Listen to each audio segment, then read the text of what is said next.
because I grew up with a mom who was a career coach, she always said, do what you love and you'll never work a day in your life, and follow your passions, follow your dreams. So I think that that's what instilled in me this mindset of not settling for what society tells me or what job is most practical and makes the most sense. And so I think that if we all were told a narrative of you can do really the career that makes you feel excited and not just the one that is going to give you the stability and give you the practical means to an end, I think that we'd all be a much happier society. Okay, so how do you find that? That was Casie Tennin. She has built communities at fast-growing startups like Masterclass and TaskHuman. But that's not all. She's also a professional life coach where she helps individuals make scary career pivots in their personal and professional lives. So you can imagine why she's the perfect guest to have on this podcast. In this episode, she will discuss why she bought a one-way ticket to Spain after graduating from college. Upon graduation, they would get an entry-level job probably in New York or Philly or one of the surrounding East Coast cities. And I just, if I was being honest with myself, I don't know, that just sounded terrible. What it means to have a job that makes your heart sing, not just whisper. That feeling of being lit up by something, being just so excited, your face gets flushed, you feel that energy flowing through your body and your bones. She will also share the story of how she found her first community manager job at her dream company, Masterclass, by reaching out to the decision makers over LinkedIn and not through some regular job posting. I was like, okay, this is the number one company I want to work for, and I want to be a community manager there. Boom, I know what I wanted to do. Now it was time for me to make it happen. Finally, I asked her for one action item that you, the listener, should take to break into your dream role in the community industry. Find 3 people you want to connect with via LinkedIn that have your dream job, and connect with them, ask them for a coffee chat, and simply go in curious to the conversation to learn about them, their experience, and how they got to where they are, and ask them for any advice. This episode is packed with actionable insights that you can take to build your community career that makes your heart sing. If you would like to make sure that you don't miss episodes like these, sign up for the Beginner Maps newsletter on our website, beginnermaps.com. That's beginnermaps.com. All right, let's get on with the show.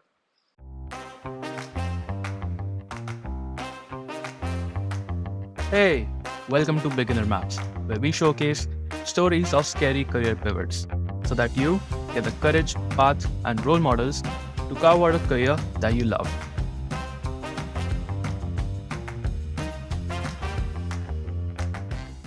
I want to start by talking about you being a wandering quesadilla and the blog that you wrote while you were a wandering quesadilla. Tell us a little bit about what that was.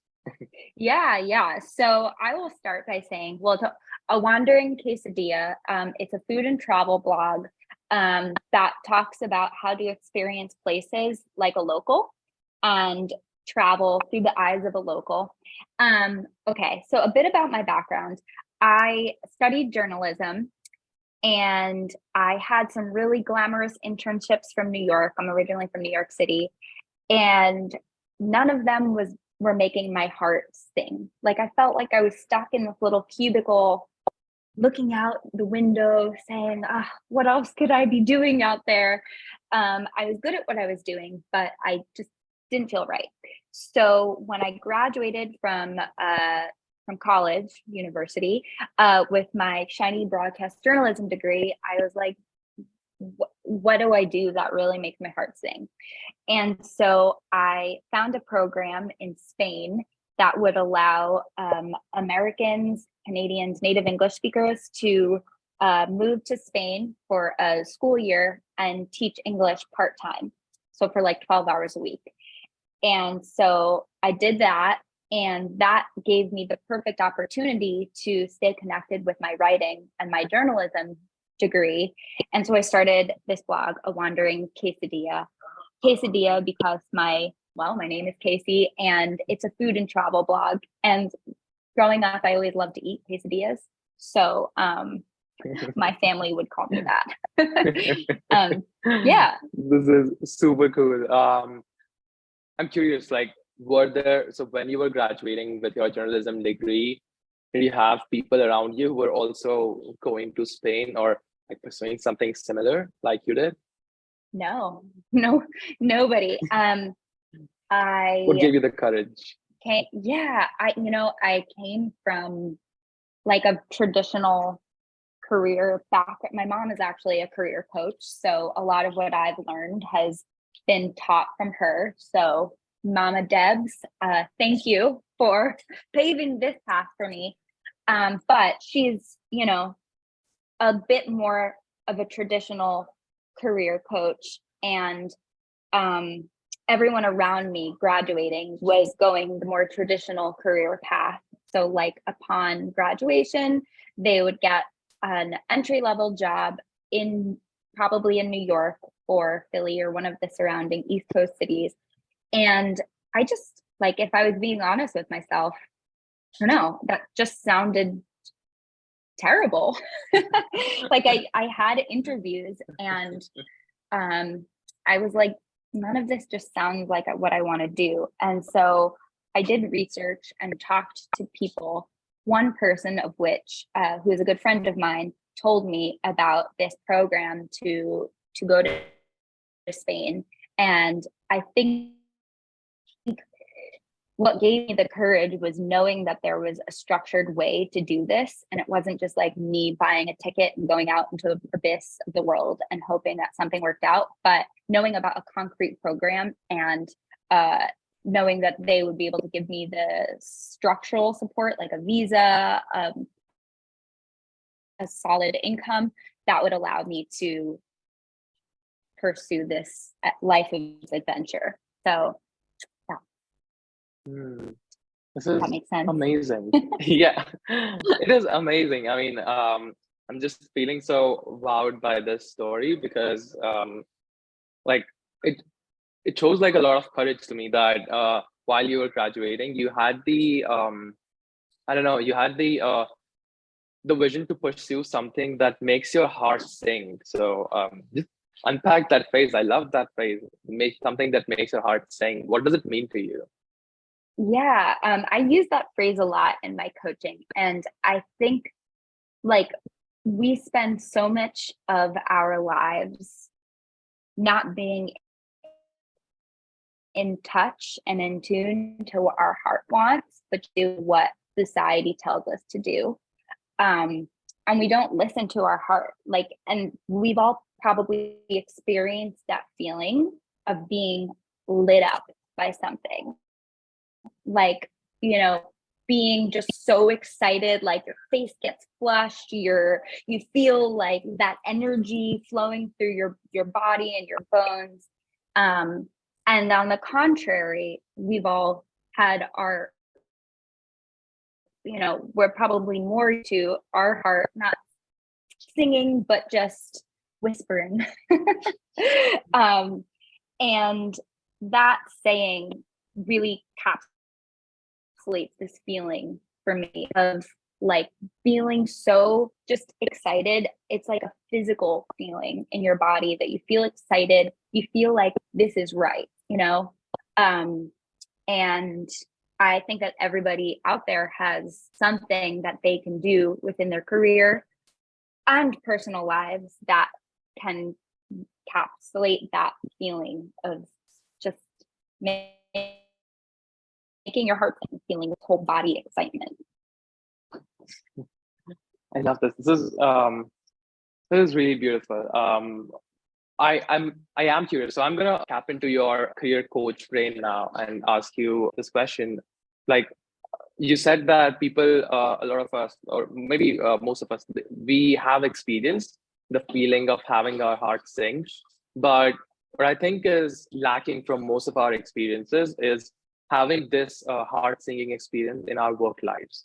So what this makes is like a lot of people don't even know that that is a possibility in their work life, and it's a possibility for them. So what do you say to those people, and like how can those people pursue maybe a career or start to take steps for a career that makes their heart sing? Yeah, I think that, well, I'll just start out by saying, because I grew up with a mom who was a career coach, she always said, do what you love and you'll never work a day in your life, and follow your passions, follow your dreams. So I think that that's what instilled in me this mindset of not settling for what society tells me or what job is most practical and makes the most sense. And so I think that if we all were told a narrative of you can do really the career that makes you feel excited and not just the one that is going to give you the stability and give you the practical means to an end, I think that we'd all be a much happier society. Okay, so how do you find that? That was a question, right, Nityash? Right. Yeah. Cool. So think about what, first of all, throw out in your mind the fears or the practical constraints that a job needs to give you. If you're doing what you love, you will make money from it. I promise you. Maybe not today or tomorrow, but you will be successful because you're going to be great at it. So what I recommend you do, imagine a world where money wasn't a factor, a dream world. What would you be doing right now? Think about, what would you be doing if you didn't have to worry about money? Step one, just give that some thought. Step two, write down all of the things that you enjoy doing. It could be personally, professionally, just make an exhaustive list of all the things you love doing. Also make a list of all the things you hate doing, like really hate doing. And from there, think about what are the jobs, do some research. What are the jobs that really hit those things that you love, and jobs that, like, ask yourself those things that you hate, are you doing that every day? And focus your search on the things that you love. And I know that's easy to say, but with some coaching, you can really turn those things that you love into formulating the perfect job for you that you might not even know exists right now. Exactly. That was just going to be my follow-up question to this, because how can I answer like, this is what I love or this is what I hate, when I probably haven't even sampled, like had a sampling period where I was able to experience multiple different jobs. So is this where coaching comes in? Yeah, so coaching comes in really every step of the way. And yes, I think it could be helpful to actually share what coaching is, because a lot of people aren't familiar with it. So would that be helpful, you think? Yeah, please. Okay, so coaching is something that is becoming really popular because it's all about creating results and impact in whatever your client wants. So the way I describe coaching, so we're all familiar with therapists, the work of therapists. Therapists focus more on the past. So why is it the way you are? And like, let's dig into your history to figure out your present and unpack that, and then get to the root of your problems. Where coaching really focuses, we don't think about the past, whatever, the past is in the past. We think about where you are now and where you want to be, and what are the steps that you're going to take to get to where you want to be.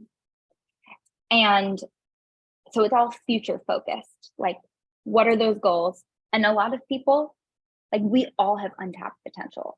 Every single human has untapped potential, and coaching helps people, every single person, uncover that untapped potential and then leverage their unique skills and passions, experiences, and expertise to become the absolute best version of themselves. Okay. That, Okay. yeah. Okay. Yeah. Thank you so much for giving me this description of what a coach does, because I honestly didn't know that, and you're the first coach that I have talked to. Yeah. And in terms of where a coach comes in, so specifically a career coach can come in at any point that is most helpful for the person, depending on where they are with their, like, in thinking about their career. So they could come in in the very beginning where someone's like, I don't know what the hell I want to do. I'm lost. Help, Casie, help, coach. And that's where the career coach or myself would really help them dig into what it is that is soul smiling for them, and help them curate their experience, passions, and expertise to find whatever their job is that they will find fulfillment in. So the short description of that, helping people find direction.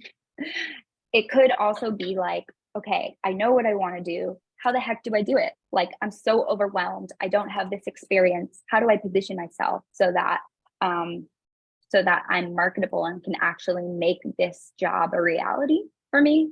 And I will go in and help that person craft their experiences and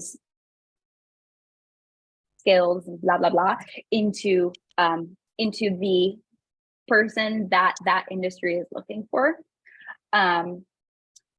in a more traditional job sense. In like a more freelancer job sense, that's a whole nother thing.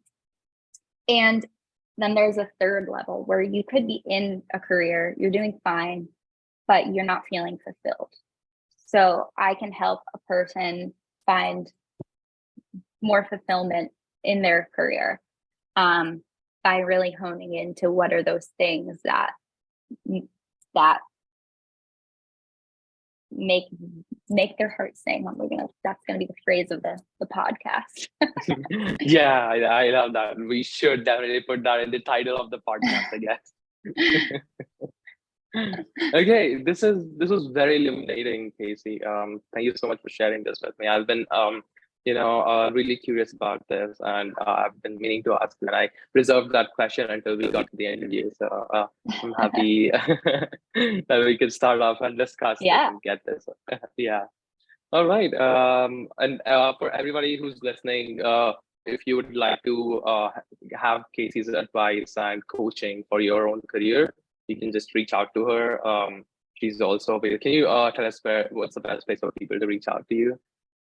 So my website is coachingwithcasie.com, and we can drop that in the description, so you guys can easily find it. And you can also send me an email.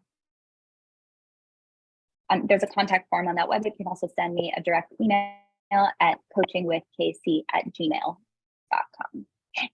Perfect. Perfect. Okay. Now I want to take a segue here and talk about your community building experience at Masterclass, because that is an amazing story, all the way from how you went to getting that job and everything that happened after that. But I want to start by asking you about what you did at Masterclass. Yeah. So what I did at Masterclass, I was there for 4 years. I started as a community builder, which was an entry-level role, and I was actually hired as like a temporary, a temp it's called. So like for 3 months, like a 3-month contract, and then they extended it to be a full-time employee. And then I was promoted to associate community manager, and then eventually membership manager of membership and community. What I did there was, well, initially I was hired to essentially be a forum moderator, like a very basic entry-level community manager role. But my ideas were a lot bigger than what could be contained in this forum. So while I was there, I launched a membership events program where we, once a month, we had an incredible life-changing opportunity for our members to interact in some capacity with the instructors. So if you're not familiar with Masterclass, it's an online learning platform, and there are world-renowned instructors on there. So everything from Martin Scorsese and Bobby Brown to Dead Mouse and Yotam Ottolenghi for the chefs out there. I'm a cook, so love him. And so I worked with our instructors to create these community experiences for our members. So that was a big body of work that I did there in terms of community building, and also created a member highlights program to amplify the voices of our member community and show the impact that they're having, but from Masterclass. And also created like the communications and membership strategy for our actual community, which is like a marketing meets community type role. So yeah, those are the main things that I did. What questions do you have about that? Yes, first question. Who was the like your favorite instructor that you worked with? Somebody that you were totally awestruck with? Yeah, well, like I said, I love to cook. It's my like passion and the thing that I need to do after a work day to like unwind. And Yotam Ottolenghi is like my kitchen god. Like he is I loved him way before he was on Masterclass. And I remember being in a meeting where we were told that Yotam Ottolenghi was going to be instructor, and I literally shrieked in the middle of the meeting, like, and so I actually got to co-host a workshop with him, which was like a dream come true for me, and it was like super surreal. I can imagine. Yeah, that was awesome. Yeah. I want to get into how you got that job. You got that job after you had spent 4 years, is it, in Spain, and working in a completely unrelated career. Yeah. How did you make this transition and make it successful? Yeah. So I'm just going to zone into completely unrelated, because if I were to tell someone that I was a teacher and a writer and now I'm a community manager, yes, it sounds completely unrelated. But there are so many transferable skills. So if you were to take the titles of both out and look at actually what the things that I were doing were, there's so much cross intersection there, cross pollination, synergy, whatever word you want to use. And so how did I get that job? After being abroad for 4 years, I was ready to come back to the US and really focus on what my more traditional career trajectory looked like. And I looked at all of the things that I loved in teaching and writing, which I recommend that my clients do as well. So like, what are the things that they've loved that they've done in their past work? So for me, I loved community building, which really was the core to being a successful teacher, was creating a positive classroom community built on trust and fun and empathy, support, and in writing, building a community based on storytelling and values and what people are all there for. So I was like, okay, this sounds like it could be something. And after doing research, I was like, oh my God, community is like a profession. Hell yeah. This is like everything that I've been doing and I love. So with that, okay, had the career path. Then I wanted to find companies that really aligned with what I care about. So my personal mission in life is to impact people and empower them to be the best versions of themselves. And I did that as a teacher in the education realm, and I'm doing that now as a coach. And so when I was looking for jobs, I was looking for companies with this mission. And I found Masterclass, and like Masterclass is just a cool freaking company. Like it has, it's education. So it's impacting people, changing their lives through education. And it's also like really glamorous and fun. It's, you know, the classes are taught by famous people and world leaders. And so I was like, okay, this is the number one company I want to work for. And I want to be a community manager there. Boom. I know what I wanted to do. Now it was time for me to make it happen. So I reached out to a bunch of people on LinkedIn strategically that I felt were the right people in the right department and also decision makers. And I, you know, a lot of people didn't respond and some people did. And all it takes is one. And so I got coffee with the girl at the time who was a community manager, and she was sharing her experience, and we just bonded over coffee. And she was like, you know what, there's actually a temp community builder role coming up that I think you'd be perfect for. And I was like, great. Perfect.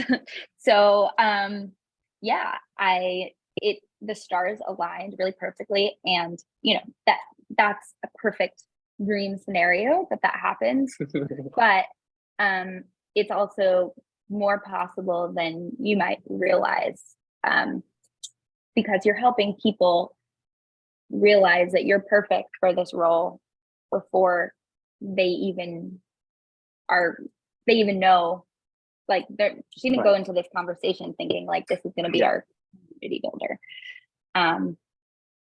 Yeah, this is amazing. It does sound like, you know, stars aligning, and you basically, like, even more than stars aligning, it was like you setting a goal, a very ambitious goal, and then having a plan and a strategy to go achieve it, and you actually did it and you won. So I'm gonna unpack this for the audience because it is just so amazing. So I'll start from the beginning. The first thing that I think you did was you understood that community building was the career that you wanted to pursue. Can you speak a little more about it? Like, how did you come to the realization that this is the job that I want right now? Yeah.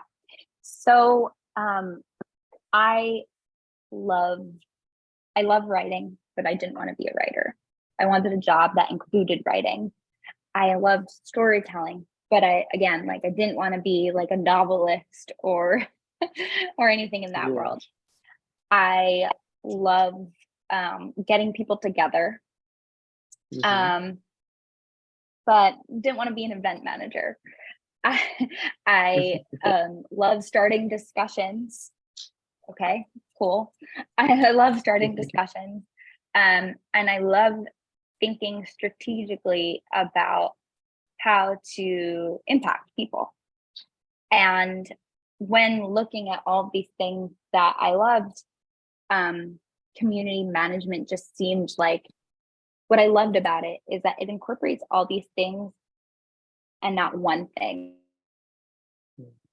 So for example, if I went the journalism route, that's really like you interview people and then you write about it. So it's like just very isolating. It's writing. You're writing all the time. And I didn't want to just do that. Whereas community management, it incorporates all of these different components. And it sounded really dynamic to me. It sounded like, you know, you're not just doing this one thing of, you know, writing all day or just in a forum all day, at least after you get past that forum moderation phase. And so, yeah, I also loved that you are connecting people to inspire a greater impact within each other. And I saw the possibility to like scale impact in that way, which was really exciting to me. Okay, I'm gonna pause you Yeah. there because I have a question. Sorry to Yeah. interrupt, but you were doing this in what, 2019, right? Yeah. Okay, Yeah. somewhere around that. But that's Yeah. like more than 4 years ago, and that is a long time because community management as a career, like even now, it's not so Yeah. popular. And back then, I can only imagine how Yeah. difficult it must have been to really understand that what is actually happening in this career. Do you remember how you came to this understanding of what Yeah. a community manager actually does? Yeah. So I actually read a job description that like I just came across a job description that was like community manager. And I want to say that I actually like hate is a strong word. I strongly dislike social media. Like it makes me super stressed. Like in my personal life, and like the constant like being constantly connected and getting the exchange of approval and everything. So I didn't want to be a social media manager. So I did read like in some blog posts, like community management is a social media manager. And I was like, okay, well, that's not the route that I want to go in. But then I found a job description that was like for a community manager, and it was just perfect. And I was like, if this job exists in this job description, there's got to be others. So I just did research based on that and found that indeed that was correct. Wow. Okay. That you're making it sound like way more doable or way more easy than it probably is. You know what? If you know what to do, it's easy, you know? Of course, if you don't know what to do, it's overwhelming and panic inducing and like, you're like, ah, but if you know, then it's really not like rocket science, you know? Nice. Okay. And then so this was the first thing that you understood that community management was a career for you. Then second thing you did was you identified Masterclass as like maybe your dream company to work for as a community manager. And you started networking there. You said that you reached out to the decision makers over there on LinkedIn. And invited them for coffee chats. Is that right? Yeah. I want to give a quick shout out to my mom again, because I didn't come up with this strategy. She did. And it works. So, I incorporate this into my coaching with my clients and give it a little bit of my own twist. But what I did was I made a list of my target companies, like my dream companies, like when we're applying for colleges, we make a list of our dream colleges, and same thing, dream companies. And within each company, I found a handful of people, like 3 to 5 people that I wanted to connect with, regardless if there was a job posting. And I simply sent them an invitation to connect, saying something like, a 1-sentence intro on yourself, and I'm looking to, depending on what stage in your career would depend on how you frame the message, but like looking to grow my network of leaders, would you like to connect? Whatever, something like that. And then once they connect, you then can send a more detailed, not too detailed, but like a message asking if they would be willing to have a quick coffee chat. And this for me was before the pandemic. So actually I was reaching out to people for real coffee chats. Now everything is virtual, even if you're in the same space. And I think you're more likely to get a yes because it just takes less commitment. Um, anyway, so yeah, I reached out to a handful of people in each company, sent them an invitation on LinkedIn to connect, and then sent them a message, an authentic and heartful message about why I wanted to chat with them. Yeah. How do you be authentic? Like when you don't know that person, like what does it mean to be authentic there? Yeah. Be yourself. Like, Okay. don't write what you think the person wants to hear. Don't write what you think sounds fancy, or like one big mistake that I think people make is they try to sound really smart and use big words, but like that's not what people respond well to. People respond well to being like to authenticity. And when I say authenticity, I just mean be yourself, right from your own voice, right from your own experience, and don't try to impress people with what you think they want. Impress them with who you genuinely are. So I'm just imagining how like if I was in your shoes, how I might go about writing that message. Maybe I'll say that, hey, I'm looking for a community manager job at your company, and I'm like in order to do that, I would like to connect with people who know about that role. So Yeah, would you be open yeah, for exactly. Like, I'm looking to break into the role. I really admire your work as a community leader. I'd love to learn more about your experience. Would you be down for a chat, like a quick chat? Of course, put it in your own words. And of course, be honest. Like, if you're going to say, I admire your work, make sure that's true. Don't, and be able to speak to their work, like, do a little research on the person. Right. Yeah, but something simple, like you don't need to write an essay. Just a few sentences would do it. And you'd be surprised how many people want to help. And especially people that are breaking into an industry and starting out, people want to help. Okay. This is very interesting. I mean, I don't think like if I had heard it from you, like I would, or actually I think anybody else who thinks about reaching out to somebody, leaders, and connecting with them and dropping them a message, like it's just so scary because you're Scary. basically said like the job of doing it is simple, but in your head it is so scary because you're almost sure that why the hell would this person who is so probably so busy like take the time to talk to me and just accept my invitation. Yeah. Well, yes, let me ask you a question. What do you have to lose? Yeah. Really? Nothing. Like, if you send that message and they don't respond, okay. Like, you didn't lose anything. And it's a really good exercise of putting yourself out there, which is hard. It's hard. Like, I can't say that part I enjoy. Like, I enjoy connecting with people, but like sending out that invitation to connect, like, is nerve-wracking and a little like makes me not, but when people respond positively, it feels really good. And that's how I've had like so much of my career success.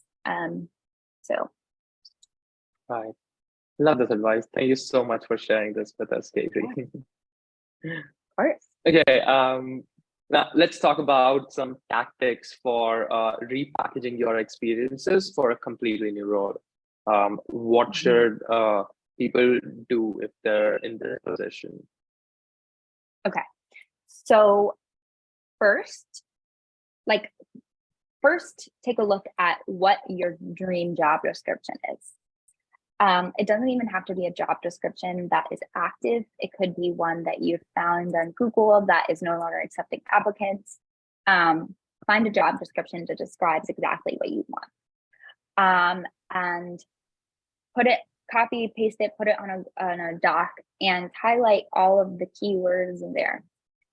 And then think about think about of those keywords that they're looking for, how do you embody those skills? And you can break it up into the skills that you have, the experience that you have, and the skills that you need to work on, and the experience that you don't yet have.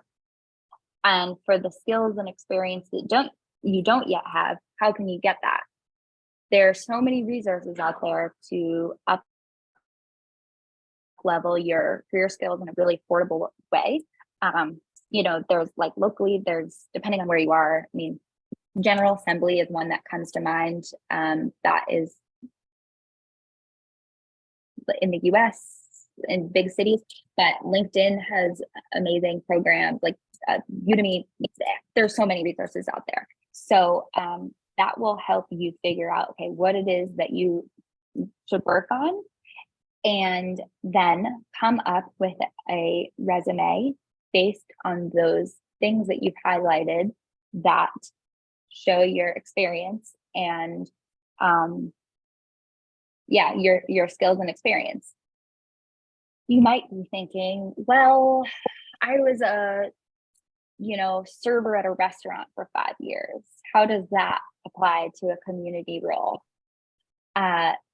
Think about like what you did as a server, and at the top, you can actually put like, okay, the traditional resume has like job, what I did, impact, job, what I did, impact. But you can actually put an area at the top of your resume that says selected accomplishments that doesn't specify, this is what I do on my resume. It doesn't specify what jobs, like what it was. It just specifies like what you accomplished. So it speaks to the transferable skills and experience you have for that role.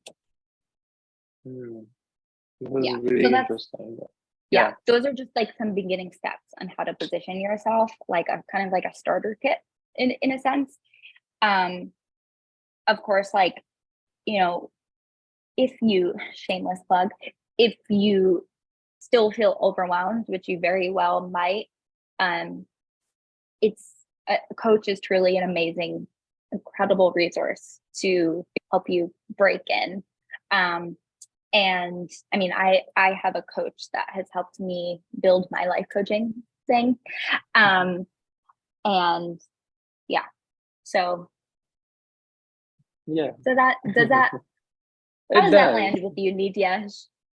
It does. One thing that I'm thinking as you were saying this, all of this, is that you've covered how to repackage your skills and gain experience, or through online courses. You've covered the networking part of things. So, like, does this basically mean like we don't need universities? We don't need to go to universities and spend so much time and money on it? I would say, that's an interesting question. I think that everyone can benefit from higher education. So while we don't always do what we graduated to do, first of all, a lot of companies, depending on what you're looking for, like if you're looking to do freelance stuff and whatever, become a digital nomad and craft your own path, maybe it's a little less relevant, but I do think that it's very important for the stamp of credibility. Most companies, most people who are looking to hire someone are looking for that stamp of like, okay, this person is educated. So this could be a hot take, but I actually think that what you learn in school of course, this totally depends on the individual and the school and your area of focus in school, but there's so many factors. But just very generally speaking, I think it's, for many career paths, it is a stamp, unlike employers who are looking to hire, it's a stamp of like, okay, they check the box, Right. And I think, if I were to guess, I would say in the future, maybe that will be less important to employers, and maybe all you need is like a high school or universally equivalent, degree. But that's not where we're at now, I don't think. So yes, kids go to college. Yeah, going to college. Yes, go to college. And you said that you were stressing how it's more for a stamp of approval and less for, getting all the knowledge that you need for crafting a career that makes your heart sing. Yeah, I think it's getting the stamp is part of it. I think that you grow so much as a human by going to university. And I think finding what you want to do is also a process of elimination. So what I thought I wanted to do, I picked journalism because I was like, sure, why not? Like, I like interviewing, talking to people, and just like, I'm a good writer, so I can do that. I learned, like, it gave me really helpful skills that I've leveraged in my community work and my coaching work to be able to like interview and storytell, use like video editing softwares and stuff like that. So it's absolutely helped me. And it gave me the first step as a young person, like, okay, I'm going to move abroad, and the way I'm going to stay connected with my career is I'm going to keep writing. So I do think it's important. It's an important first step, but it doesn't dictate what you're going to do for the rest of your life, nor does it have to. And I want to say a disclaimer. I know we have a global audience, and I'm coming from like a US perspective. And so I can't speak for everyone, every country around the world. There's different values of education, and, employers look for different things. But that's just my experience and perspective. Yeah. This makes a lot of sense. And I appreciate you for being so candid here and giving us your hot take. Yeah. Okay. Okay, Casie. So let's talk about some more recent turn of events. A few months ago, you were impacted by the layoffs at your previous employer, and you were unfortunately laid off. Like, how did you personally deal with this transition? Yeah. Well, I'm not gonna sugarcoat that. It sucks.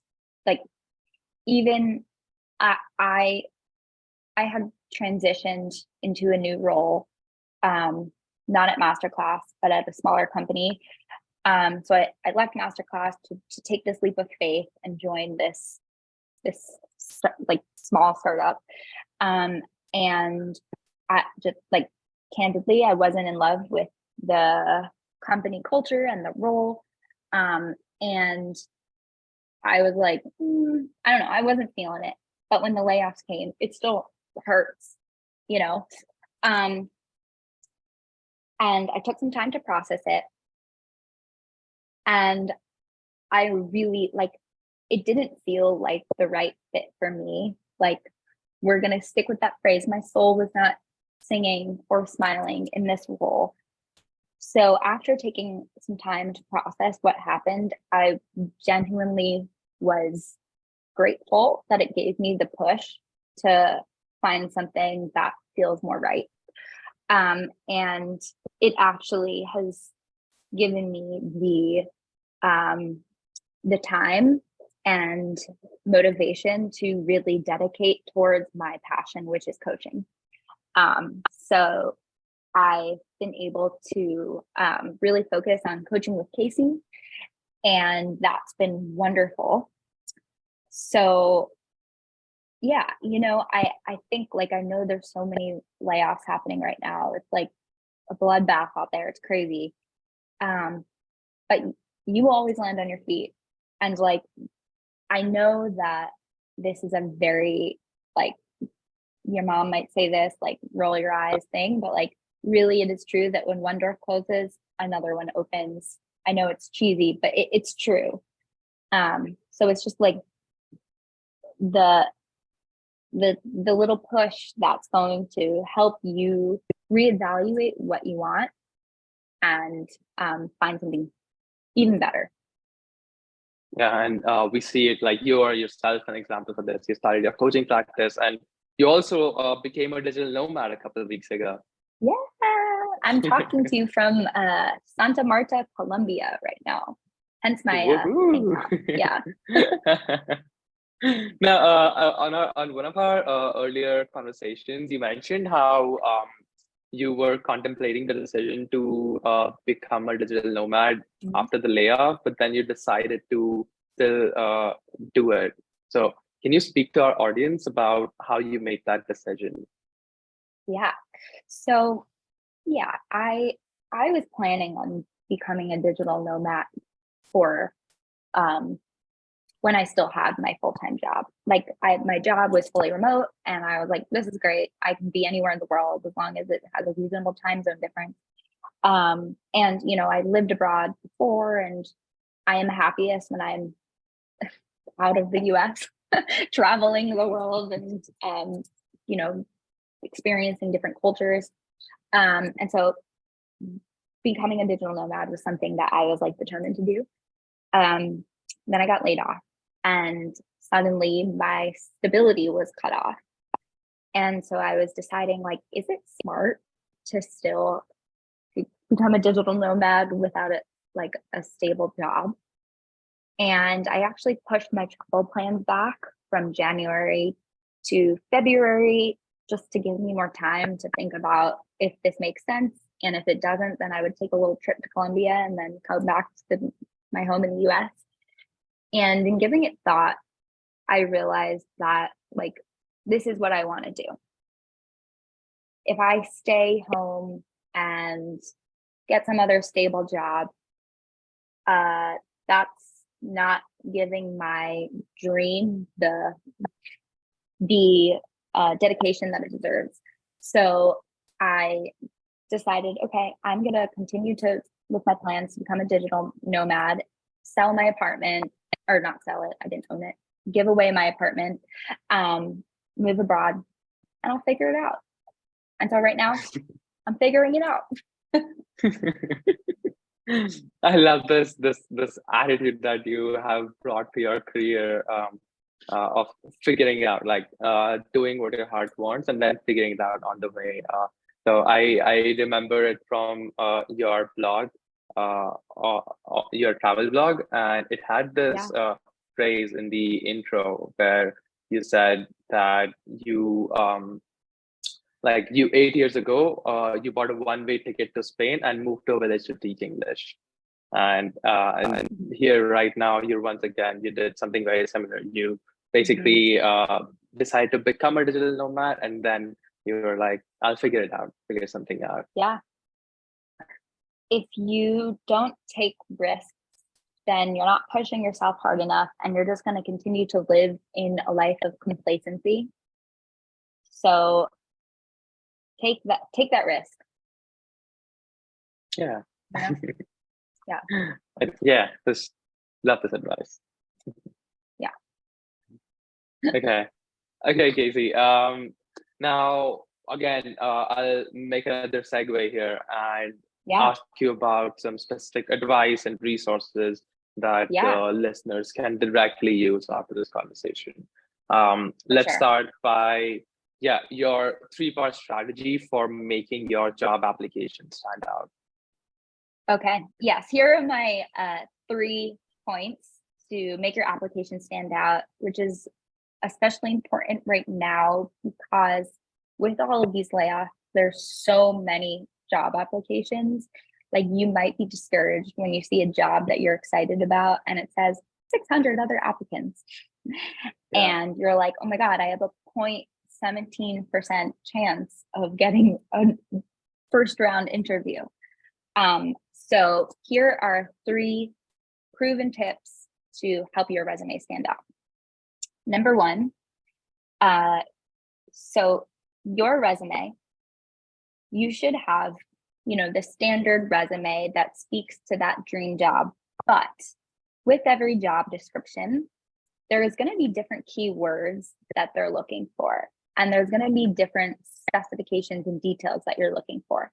So for every job that you apply to, you should tailor your resume to speak specifically to that job. Number 2, there is this big debate around to submit a cover letter or to not submit a cover letter. Do recruiters even read it? And my strong advice is submit that cover letter. It takes a little bit more time, but it is your opportunity to show your personality and your passion or excitement for the role and the mission of the company. And it gives you a chance to show who you are beyond the bullet points in your resume. And to address the recruiters not reading it, they are more likely to read it if you copy and paste your cover letter manually into that job application area. Not all job applications are the same, but normally, or the most common format I've seen is like you can upload a PDF, connect it to Dropbox and enter manually. Press that enter manually and copy and paste your cover letter into there. Right. So, and then number 3 is from the job description, try to figure out who the hiring manager is. There's often clues, not always, but there's often clues in the job description that's like, this person is reporting to the, community director, or, they'll say the person's job title. So do a little digging on LinkedIn to find out who that person is, and send them a message to connect that says something like, I'm super excited about this role. Would you like to connect? Even if they don't connect, that's putting your name, that they're seeing you in your name. And so that will spark curiosity and be like, I wonder who this person is in the pile of 600 applicants. So those are 3 tips to help you stand out. And there's more where that came from at Coaching with Casie. No, but seriously, those are tips that are great. But I'm also happy to help provide more personalized support in all of this. Love this. Well. Okay. Love this. Now, you mentioned that your favorite masterclass is the one, you're a cook, so it's about cooking, but something non-cooking related, something I'm going to ask you something that, that may have helped you or inspired you in your career. Okay, sure. So I love Chris Voss's masterclass.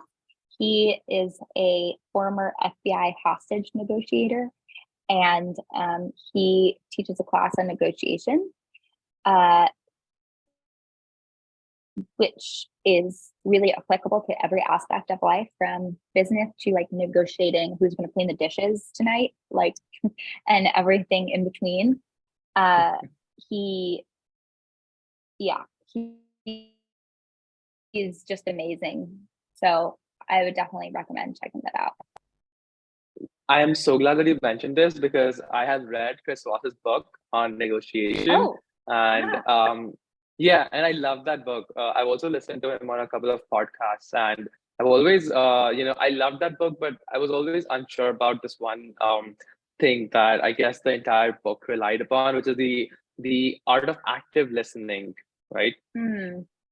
So what does this active listening mean to you? Yeah, that's a great question for a coach, because coaching is all about active listening. So for me, it's not just like listening to the words coming out of someone's mouth, but it's really holding on to those words and like finding the motivation and the emotion behind the words. It's reading body language. It's picking up on cues and signals that help you understand what this person is experiencing as they're, sharing what they're sharing. And like, as a coach, people will talk, but there's often underlying things going on that you can pick up, like, what do you really mean, by what you're saying? So it's really listening with like all of your senses to understand that person. And this active listening. Sorry, I think Kriva spoke. Okay, I was just saying that the skill of active listening, it's also applicable to people who are not coaches and people who are 100%. just trying to build their careers. Yeah, it's applicable in everything. The more you can understand people, the better you will be in, especially the community industry, but like in any industry and life. I once heard a quote, it could have been from Chris Ross, but I don't quite remember, but it's like, the most interesting person in the world is the most interested person in the world. So nobody really wants to hear you just talk.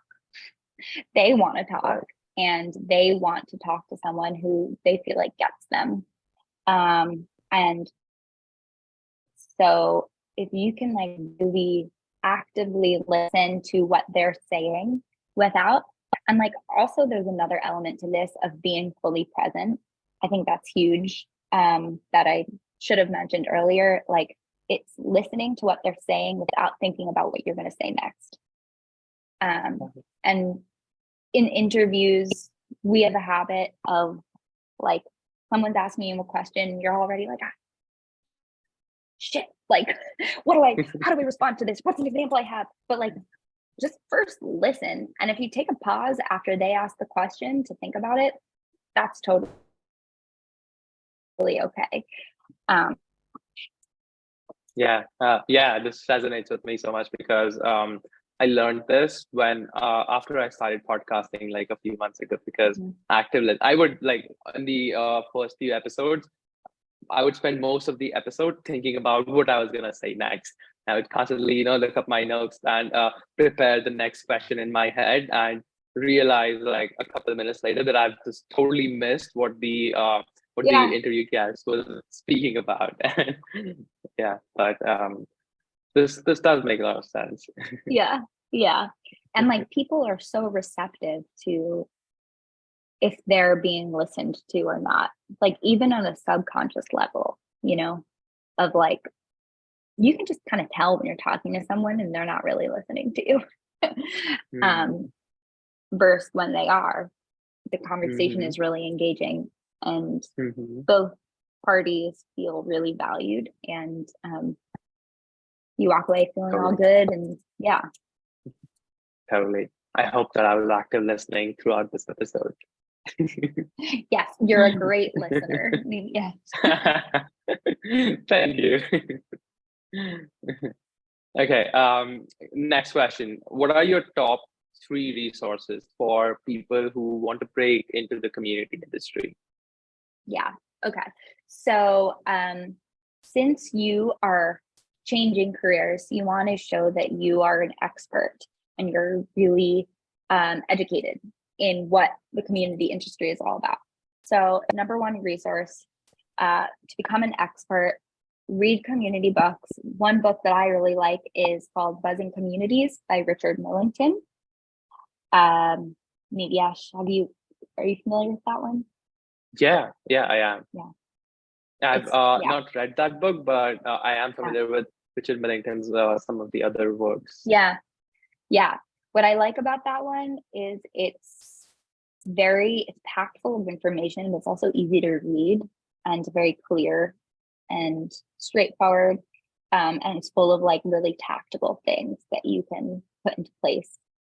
So that's one. Number 2, this is very meta, but join communities for community. So the godfather of communities is David Spinks, and he started CMX, and CMX is an incredible resource for community managers, and it's a community for community managers, amongst lots of resources for community managers. So that's number 2. Yes, is there anything else you would add to that? I know you're very plugged into community for community managers. Yeah. Yeah. I mean, I love both of your resources, and I love how one was a book and the other was a community. I would maybe add that one third thing that people should do is actually join a community and try to level up in there, like maybe Yeah. to a moderation or a leadership role, because that would not only give them something maybe that can make the resume shine a little more, but also give them the practical experience of what it takes to build a community. Totally. That's great. That's a great point. I mean, there's so many low-hanging fruit things you can do to get that experience, like volunteer to become a community moderator on a Facebook group. People always need that. Yeah, that's awesome. Exactly. I will share my third resource for finding jobs is there's this website called OTTA that I love. OTTA. Just Google it. It's a website to find jobs tailored for you, so that when you sign up, they have a bunch of questions about what you're looking for, and then they do an amazing job of curating job openings that specifically meet your preferences. Where I found in other platforms out there, LinkedIn, it's kind of all over the place. So you have to do a lot of digging and curating yourself, where they do a lot of that for you. So it just helps to target your search a lot. Yeah. Right. Yeah. Love this. Thank you so much for sharing these resources, Casie. All right. Now I have one final question for you for this interview. If there's one action that listeners should take after listening to this interview with you, what should they be doing? Yeah. So my recommendation, one action item you can take away from this, is find 3 people you want to connect with via LinkedIn that have your dream job. Have the job that you would just dream of having, whether that's right now or in 10 years. And connect with them, ask them for a coffee chat, and simply go in curious to the conversation to learn about them, their experience, and how they got to where they are, and ask them for any advice. I mean, that pays such dividends in the long road in your career, and you never know what kind of short-term ways it's going to help you that you don't even know yet. Love this advice. This is so actionable, and it encompasses a lot of the advice that you talked about on this episode previously. Yeah. Just the act of finding 3 people who have your dream job will require you to ask yourself, what is your dream job, and then do the work to see who has it, and you are going to put yourself out there to connect with them, and if it works out, then you'll get to learn a lot from them. It's an amazing action item, Casie. Thank you so much for giving us this power-packed action item at the end. Yeah, my pleasure. And I am here to support you in your journey of figuring out what that soul smiling career looks like for you, and just help you find the most truly fulfilling life that you didn't even know that you wanted, and make it a reality. So reach out. I'm here for you. And thank you so much, Nitya. Thank you so much for joining me, Casie. This was a fantastic chat, and I know that the listeners will be able to take so much from this interview, and people can find you on LinkedIn, on your website, and we'll link to all of them below in the show notes, so they can just reach out to you and get your help to build a career that makes their heart sing. Awesome. Thank you so much, Nityash.